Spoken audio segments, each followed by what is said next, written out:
Le nouvel antisémitisme est un antisémitisme qui a l'ambition de sortir l'existence israélienne de la normalité humaine. Nous revenons sur la récente décision de la Cour pénale internationale de La Haye d'ouvrir une enquête d'investigation concernant de prétendues violations des droits de l'homme par Israël et Tsahal sur les territoires de la supposée Palestine, à savoir en Judée-Samarie, à Gaza et dans la partie est de Jérusalem. Avec nous en ligne pour aborder ce dossier, le professeur Shmuel Trigano depuis Tel Aviv. Shmuel, bonjour et shalom. Bonjour.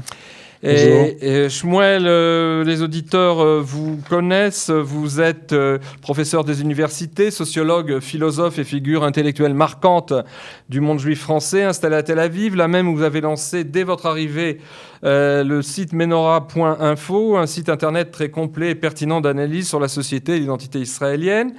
Et vous êtes aussi l'organisateur et l'initiateur de l'association Dialoga, qui organise régulièrement des rencontres sur ces thèmes et qui a organisé entre autres 4 séminaires récents qui s'intitulent les colloques des intellectuels francophones israéliens. Et puis surtout, vous êtes l'auteur de plus d'une trentaine d'ouvrages en une trentaine d'années, justement, sur l'identité, l'histoire, la sociologie, la philosophie juive, dont certains ont justement analysé la question palestinienne. Je pense entre autres à 2 de vos livres, comme Les frontières d'Auschwitz, dont on va reparler, et La guerre d'Oslo. Alors, en octobre dernier, vous étiez sur ce plateau avec nous et vous aviez déjà évoqué ici le très suspect acharnement judiciaire contre Israël de Mme Fatou Bensouda, ex-ministre gambienne de la Justice et procureure de la Cour pénale internationale de La Haye. Or, depuis, elle a bel et bien obtenu gain de cause, puisqu'au début février dernier, la commission de procédure de cette Cour a reconnu la pleine compétence de ce tribunal pour recevoir les requêtes palestiniennes contre des prétendus crimes de guerre qu'aurait commis Israël dans 3 domaines connexes. À la fois la guerre de Gaza de 2014, c'est-à-dire l'opération de Tsahal bordure protectrice, Tzuketan, et puis aussi les affrontements violents de 2018 sur la frontière de Gaza à l'initiative du Hamas. Et enfin, plus largement, et de manière a priori surprenante et illogique, ce qu'elle a appelé l'activité des colonies juives en Judée-Samarie, considérée en soi, en fait, par l'autorité palestinienne comme un crime de guerre, suite à quoi Mme Bensouda, qui doit pourtant quitter son poste au mois de juin prochain, a tout de même décidé, pour faire dans son sprint final, elle a décidé officiellement, voilà 10 jours, d'ouvrir une enquête officielle contre l'État hébreu et ses responsables politiques et militaires. Une véritable remaille, qu'on pourrait dire, 120 ans après, de la sinistre affaire Dreyfus, mais cette fois à l'échelle européenne et internationale, dans laquelle l'État juif, et ça c'est important, je pense, à le répéter, n'est pas jugé pour ce qu'il fait véritablement, mais pour ce qu'il est. Alors Shmuel, j'évoquais tout à l'heure votre livre, je crois paru il y a une quinzaine d'années, dénonçant déjà les accords d'Oslo et intitulé Les frontières d'Auschwitz, donc il était paru en 2005. Vous écriviez à cette époque déjà plusieurs chapitres fort documentés et pertinents d'avertissement intitulés, et je les cite, ces têtes de chapitre, L'exclusion mondiale d'Israël, au chapitre 11, L'Empire européen contre Israël, chapitre 12, suite à quoi vous posiez la terrible question dans votre chapitre 13, Israël delendus est-ce qu'Israël est promis à la destruction? J'imagine donc, comme vous aviez,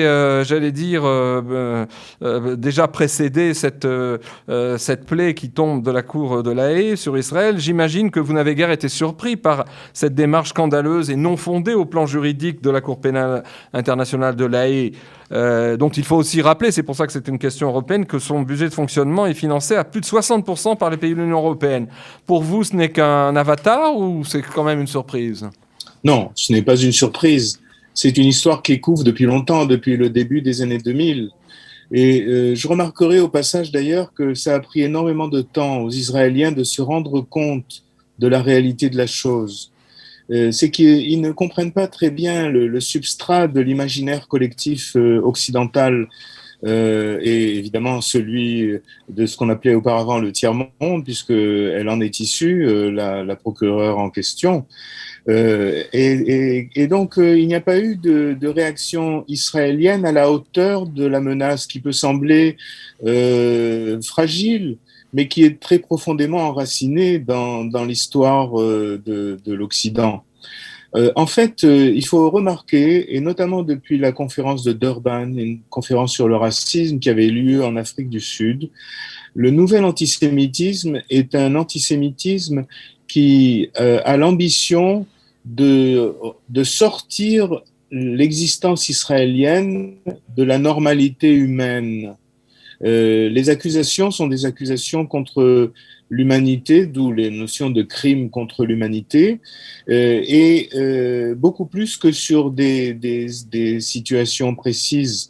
Et c'est très complexe à comprendre parce qu'en fait, ça repose sur une antériorité de l'imaginaire occidental qui émane du christianisme originel, si l'on peut dire, et qui a subsisté d'une certaine façon abstraitement, sans que personne ne s'en rende compte, cette idée qu'il y a concernant Israël, évidemment, il y a un jeu entre l'Israël, pour reprendre l'expression de l'apôtre Paul, l'Israël selon la chair et l'Israël selon l'esprit. Et qu'en fait, Israël selon l'esprit ne s'acquiert que dans l'exil, le rejet, l'exclusion de l'Israël selon la chair.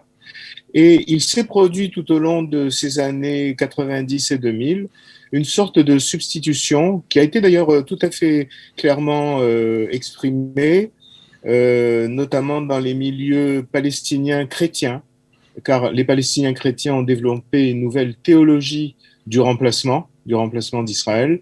Et donc, il est apparu dans cette mouvance qu'il y avait un jeu rhétorique entre l'Israël israélien, juif, et l'Israël palestinien, si l'on peut dire, à savoir le peuple élu qui est privé de sa terre, de son lieu, etc., et qui donne le là de la morale. Donc en fait, il y a eu une superposition de cet imaginaire archaïque occidental et de ce qui se passait dans la modernité. La clé de cette superposition, c'est évidemment la mémoire européenne de la Shoah. Je fais la différence entre une mémoire européenne de la Shoah et une mémoire juive de la Shoah, qui devraient être, mais j'espère qu'elles le sont, radicalement différentes. Parce qu'en fait, l'Europe se sent coupable, notamment l'Europe unifiée. Rappelons-nous que la dernière unification fut celle de Hitler. L'Europe unifiée se sent coupable envers les Juifs. Elle conçoit l'existence d'Israël comme un dédommagement limité.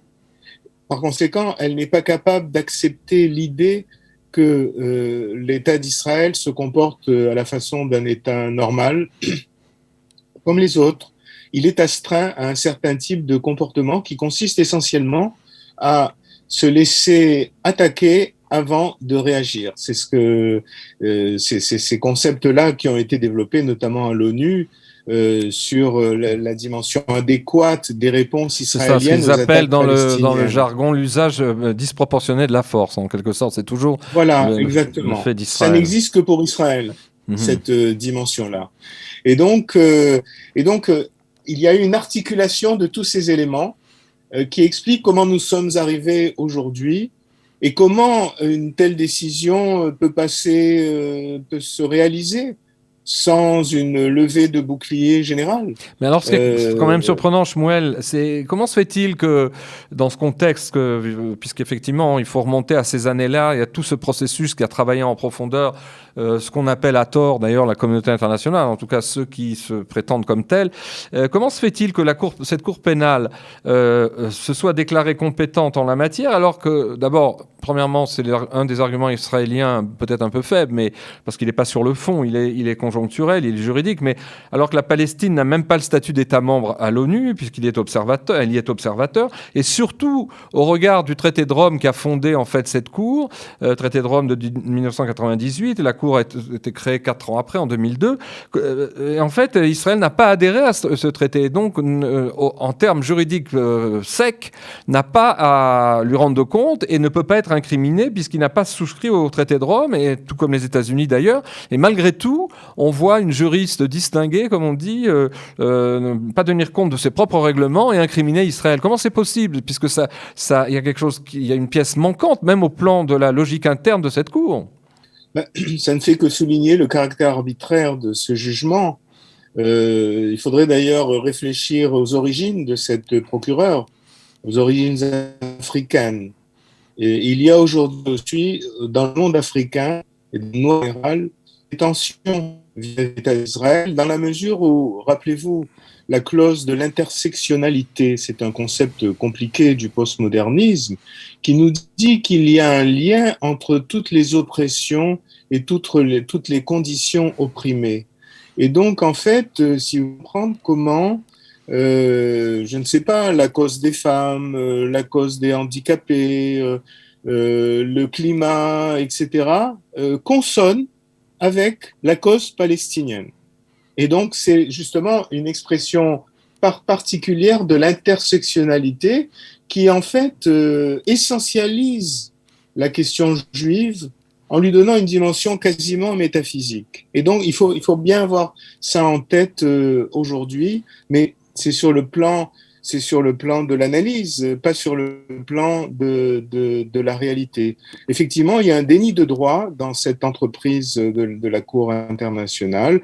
Rappelons d'ailleurs que la Cour internationale est l'héritière de la Cour de Nuremberg qui avait jugé les nazis. Ce n'est pas dénué de sens par rapport à ce que je vous ai dit sur le substrat de l'imaginaire de la Shoah. C'est une inversion de sens, en fait, une inversion de sens, en quelque sorte.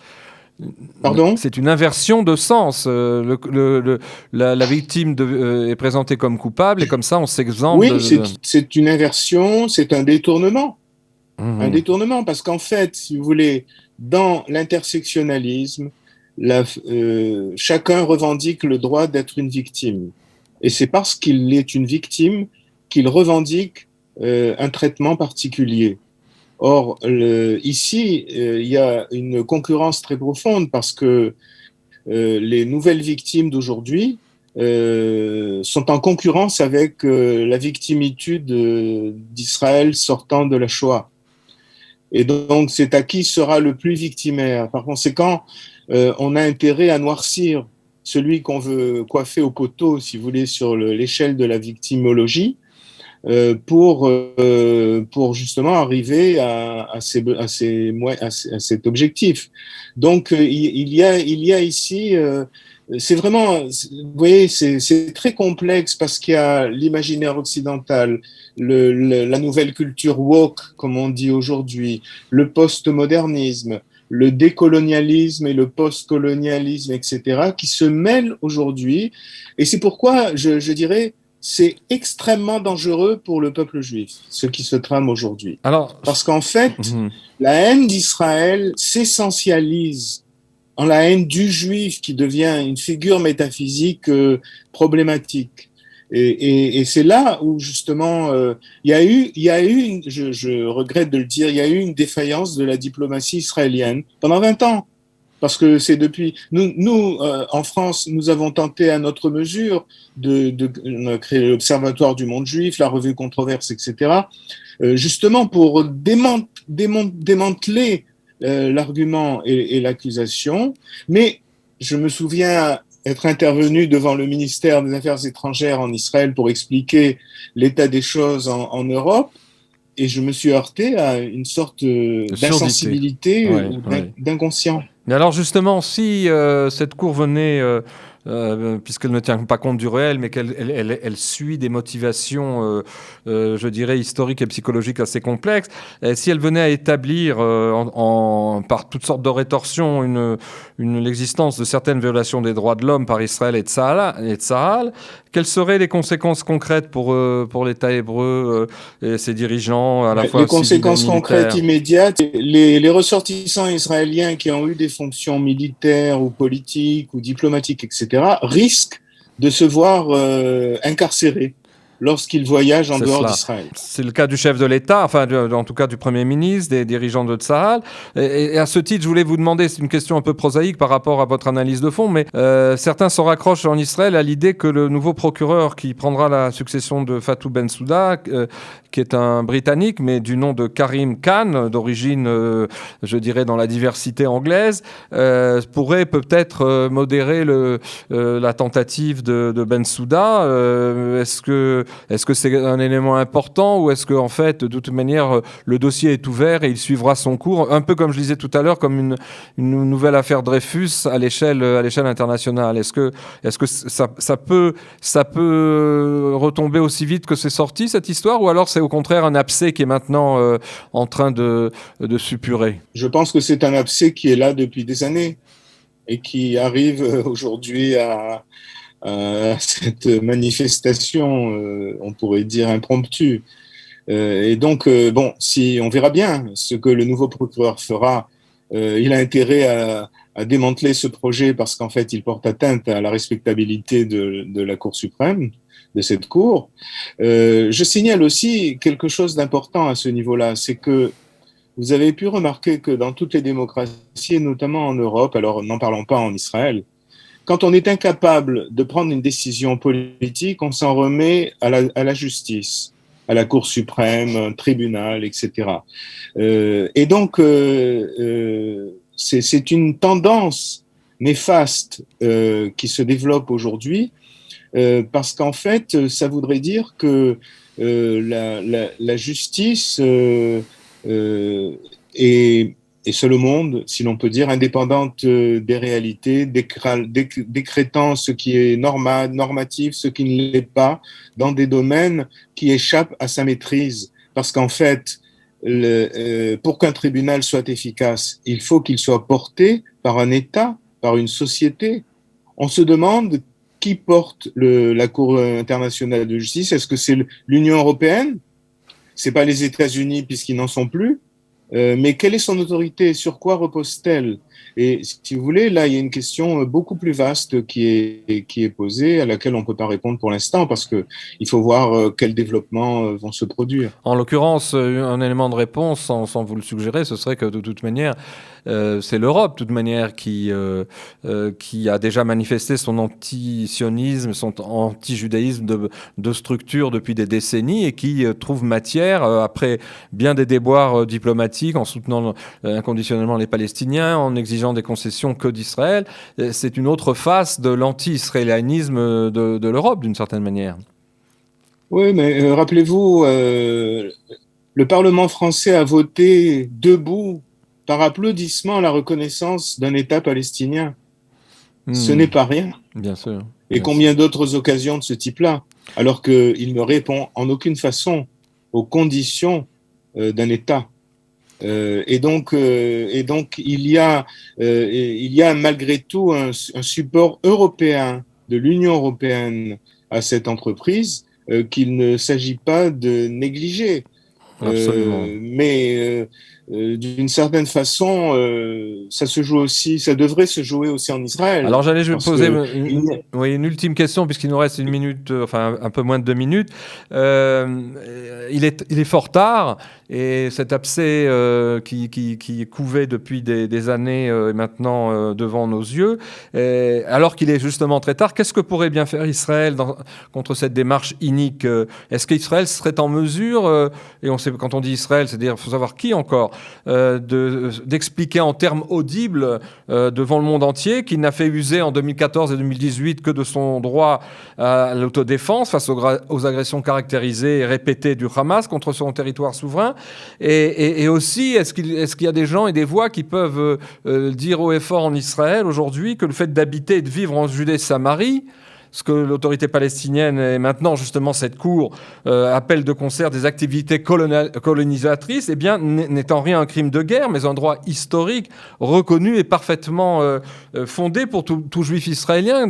Ce n'est pas un crime de guerre d'habiter à Hebron ou à Shiloh. Et donc, est-ce que là, il y a des voix, il y a des forces en Israël pour faire cette mobilisation, je dirais, ultime face à cette injure de la Cour internationale? Excusez-moi d'être radical, ça ne sert à rien. Parce que nous avons fait ça pendant 20 ans, ça ne sert à rien. Et si j'étais au gouvernement israélien, je fermerais l'autorité palestinienne, purement et simplement, parce qu'elle n'existe que par l'accord d'Israël.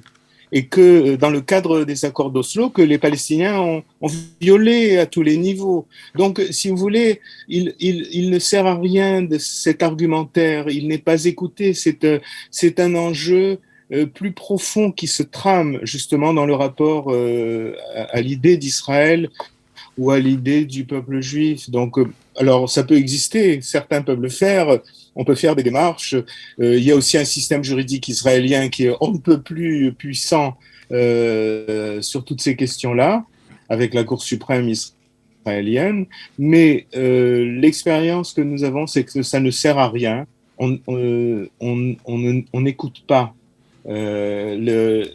L'opinion est déjà faite avant même qu'elle soit discutée. Écoutez, merci Shmuel pour ces explications à la fois, j'allais dire, lucides et en même temps pessimistes, puisque c'est bien la réalité qui est face à nous. Je vous remercie du temps que vous nous avez accordé. Bonne santé et à bientôt. Merci aussi aux auditeurs. À la semaine prochaine. Au revoir.